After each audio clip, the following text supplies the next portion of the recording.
আসসালামু আলাইকুম। আমার নাম কেফায়তুল্লাহ। আয় আইম কালচারাল মেমোরি সেন্টার মাঝে হামগুড়ি আজি আয় অনর দাহি মারা রোহিঙ্গা মাইসে সামাই কেঙ্গুরি রাঁধে তারা সামাইরে বেসিক্যালি রমজানের মাঝে হাই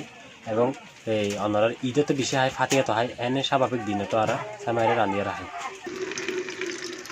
এই বললে নারকেলের ফাড়িয়ে নেওয়ারে লই তারপরে কুড়াইয়ে রাখে চুলারে দি গরম করিয়ে তারপরে পানিরে সামাই রাঁধিবার আগে চুলা সারি পানি দি বলতে দুধ সাগু বাদাম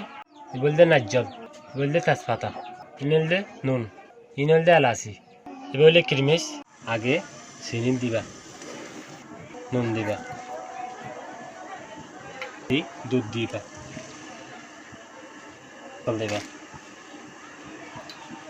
তারপরে বাদাম দিবা তারপরে সাগু তারপরে এলাচি